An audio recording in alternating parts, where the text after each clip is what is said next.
la tristesse arrive, je sais tu es là, toujours près de moi. Bon mardi, bienvenue dans votre émission La Victoire de l'amour. Comme on le fait toutes les semaines, on rejoint quelqu'un qu'on apprécie tellement pour un vent de fraîcheur, Brigitte.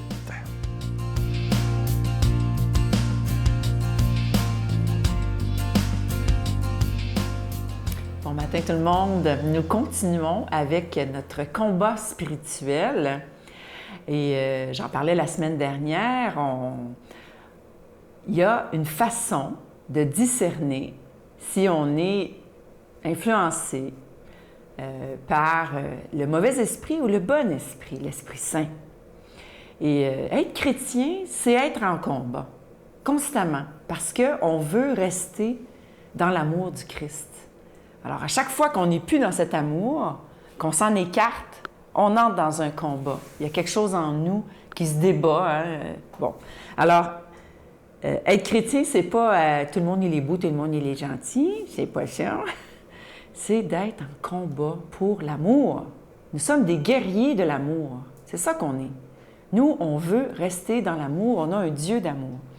Et ce bon esprit nous fait vivre des choses très subtiles, mais toujours agréables. C'est toujours doux. C'est toujours bon. Ça goûte bon. Et on se sent bien. Tandis que le mauvais esprit, tout de suite, ça chire, comme on dit en bon québécois, ça chire en dedans. Il y a quelque chose qui ne marche plus.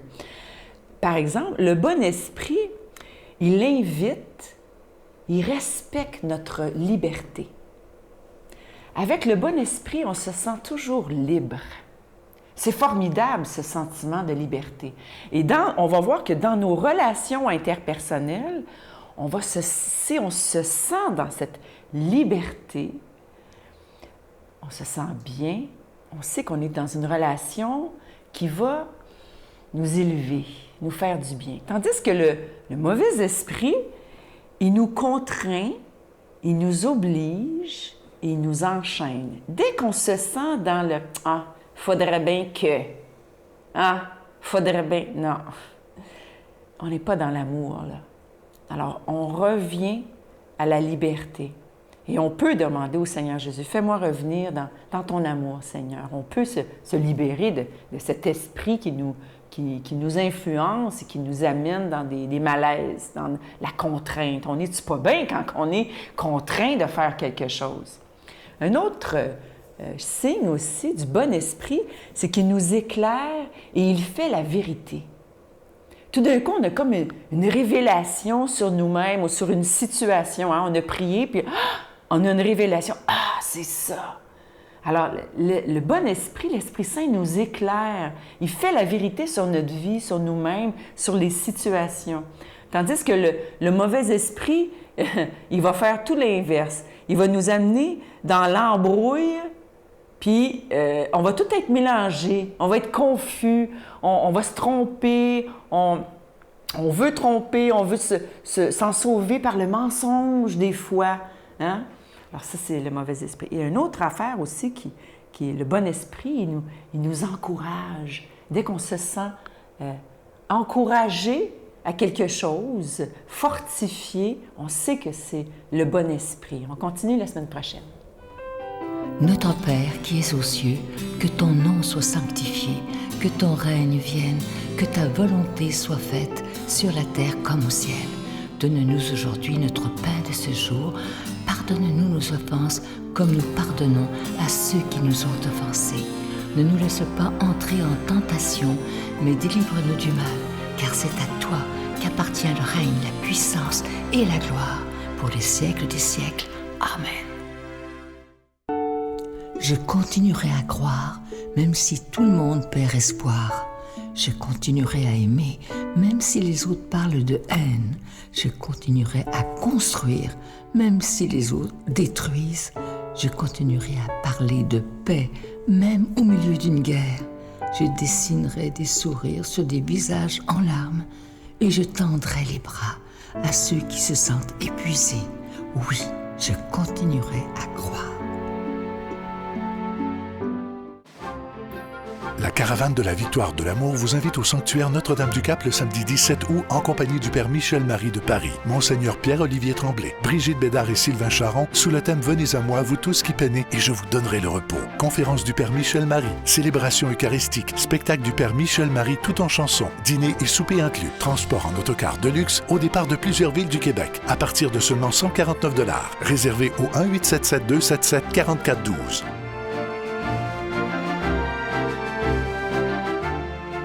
Je suis tellement content de vous parler de ce magnifique cadeau du mois pour le mois de juin. Il s'agit du bracelet en bois d'olivier. Il est orné d'une petite croix argentée et déjà bénie. Et ce qui est bien, c'est que c'est pas fait dans une usine. C'est fait à la main par les religieuses de Mexico de la communauté Agnus Dei. Elles sont tellement contentes qu'on fasse affaire avec eux parce qu'avec ce qu'on leur donne, ça leur permet d'aider des enfants à Mexico qui sont dans le besoin. Alors, vous faites d'une pierre deux coups. Alors, je vous rappelle que c'est avec un don de 25 $ et si vous en voulez deux, parce que ça se donne très bien en cadeau, avec un don de 40 $, je vous donne l'adresse. La Victoire de l'amour, case postale 120, succursale Boucherville à Boucherville, le J4B 5E6, je vous la redonne. La Victoire de l'amour, case postale 120, succursale Boucherville à Boucherville, le J4B 5E6. Également par téléphone, par carte de crédit dans le 514-523-4433, 514-523-4433 ou notre numéro sans frais pour tout le Canada et les États-Unis, le 1-888-811-9291, 1-888-811-9291 et aussi sur notre site Internet. Je vous rappelle, avant de vous donner le site Internet, que c'est très rapide et surtout très sécuritaire. Vous n'avez pas à vous inquiéter. C'est le www.lavictoiredelamour.org. Je vous rappelle le magnifique cadeau du mois. C'est fait à la main par les religieuses de Mexico. Un bracelet en bois d'olivier orné d'une petite croix argentée et il est déjà béni. Je veux prendre le temps de vous remercier de tout cœur de votre grande générosité. Vous savez que si vous n'étiez pas là, cette émission ne pourrait pas tenir. Elle tient d'abord grâce à votre prière soutenue depuis bientôt 25 ans et aussi par votre soutien financier. Merci de tout cœur d'être là avec nous.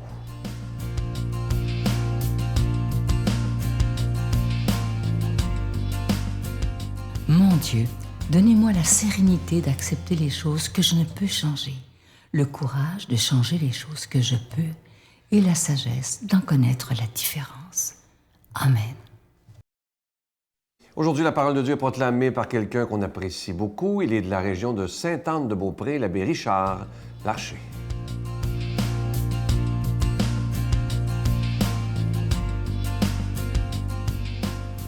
Et notre évangile d'aujourd'hui est tiré de Saint Matthieu. Comme les disciples s'étaient rassemblés autour de Jésus sur la montagne, il leur disait: « Vous avez appris qu'il a été dit, tu aimeras ton prochain et tu haïras ton ennemi. Eh bien, moi, je vous dis, aimez vos ennemis et priez pour ceux qui vous persécutent, afin d'être vraiment les fils de votre Père qui est aux cieux. Car il fait lever son soleil sur les méchants et sur les bons, il fait tomber la pluie sur les justes et sur les injustes. En effet, si vous aimez ceux qui vous aiment, quelle récompense méritez-vous? Les publicains eux-mêmes n'en font-ils pas autant? Et si vous ne saluez que vos frères, que faites-vous d'extraordinaire? Les païens eux-mêmes n'en font-ils pas autant? Vous donc, vous serez parfaits comme votre Père céleste est parfait. » Alors voilà, dans cette dernière phrase, ce qui m'a questionné pendant longtemps. Être parfait comme le Père céleste est parfait. C'est pas juste une invitation, c'est un impératif que Jésus nous donne là. Il faut que ce soit comme cela. Mais moi, honnêtement, ça m'a toujours un peu accablé parce que je me dis, comment je peux être parfait, d'une part, et comme Dieu est parfait? Alors je me dis, c'est impossible. Pourquoi Jésus m'invite à quelque chose qui est impossible? Alors honnêtement, ça m'a un peu agacé.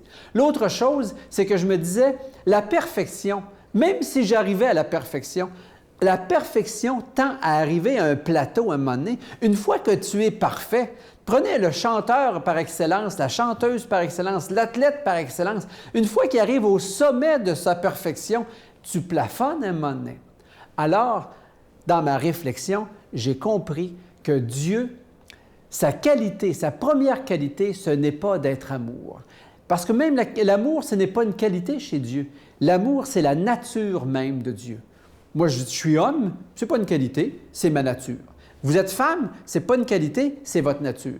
Dieu, sa nature, c'est d'être amour. Sa première qualité, c'est l'humilité. Et dans son humilité, il est parfait. Et à partir du moment où j'ai transformé le mot parfait par le mot humble, et là j'entends Jésus qui dit « Soyez humble comme le Père céleste est parfait », là je fais « Ouf, c'est comme tellement plus facile. » Parce que je ne vais jamais plafonner dans l'humilité. Ça, c'est la première des choses. Je vais toujours être capable d'être de plus en plus humble, et plus je m'approche dans l'humilité, plus je plonge dans cette humilité, plus je me rapproche de Dieu, parce que l'humilité, c'est quelque chose qui n'appartient qu'à Dieu. Et à chaque fois que vous et moi, on est capable de poser un acte d'humilité, à chaque fois, c'est une grâce de Dieu parce que l'humilité n'appartient qu'à Dieu. L'humilité, ce n'est pas quelque chose d'humain, c'est quelque chose de divin. Et quand j'entre dans l'humilité de Dieu, même si c'est juste ouvrir la porte pour une personne qui va entrer au centre d'achat ou peu importe, d'ouvrir la porte de l'automobile pour quelqu'un qui va s'asseoir, d'aider quelqu'un à traverser la rue, dès que je pose un geste d'humilité, ramasser un papier par terre ou peu importe, à chaque fois, aussi petit soit-il le geste, à chaque fois, c'est de m'associer et de communier à l'humilité de Dieu. Et là, pour moi, je me dis, maintenant je comprends que quand Jésus me dit « Soyez parfaits comme le Père céleste est parfait », il est en train de me dire « Soyez humbles comme le Père céleste est humble ». Et en même temps, ça monte en moi une émotion quand j'y pense parce que je me dis, c'est clair que c'est rafraîchissant pour moi d'entendre cela.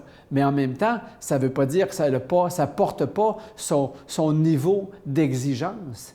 Un acte d'humilité, ça a une exigence. Le Christ est parti de sa Trinité sainte. Il est parti de son royaume. Il est parti de son ciel. Il est parti de sa divinité comme telle, où il était purement Fils de Dieu pour, dans un geste d'humilité, entrer dans ce temps et dans cet espace que le nôtre et de se soumettre à notre temps et à notre espace. Quel geste d'humilité! Et plus je vais approcher de cette humilité-là, plus je vais être capable de baisser la tête en disant « Père, que ta volonté soit faite. Père, donne-moi ton humilité. Père, permets-moi d'entrer dans ce monde de l'humilité pour que je sois capable de rejoindre les cœurs des personnes que tu places sur ma route. » Plus je vais avancer dans mon cheminement spirituel. Plus vous avancez, vous, chacune de vous qui écoutez la victoire de l'amour ce matin, plus vous avancez dans votre cheminement spirituel et plus moi j'avance dans mon cheminement spirituel, plus on se rencontre dans l'humilité même de Dieu, dans l'humilité même de cette Trinité qui nous aime, plus nous entrons dans l'humilité de ce Père qui veut nous bénir à chaque instant de notre vie.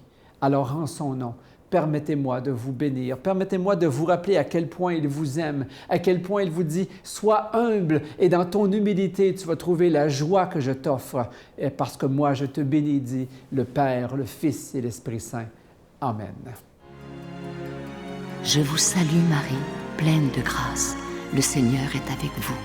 Vous êtes bénie entre toutes les femmes, et Jésus, le fruit de vos entrailles, est béni. Sainte Marie, Mère de Dieu, priez pour nous pauvres pécheurs, maintenant et à l'heure de notre mort. Amen. Avant de vous quitter, je vais vous laisser avec une pensée qui est tellement belle. Je vais la dire lentement, c'est tellement vrai. Écoutez bien. Le jour où la joie des autres devient ta joie, le jour où leur souffrance devient ta souffrance, à ce moment-là, tu peux dire que tu les aimes. Et ça, c'est tellement vrai. Quand on aime quelqu'un et qu'on le voit souffrir, on souffre avec lui ou avec elle. C'est incroyable. Et la joie, c'est la même chose, on est heureux. Ça, à ce moment-là, on peut dire sans aucune inquiétude, ça, c'est un vrai ami. À demain. Bye. Mais grâce à Dieu, en lui, dans sa main, il y a la sérénité, la paix, le réconfort, la simplicité, la joie d'être moi-même, la joie de vivre. Parce que je l'avais plus aussi adolescente. Là. J'ai voulu mourir. Hein.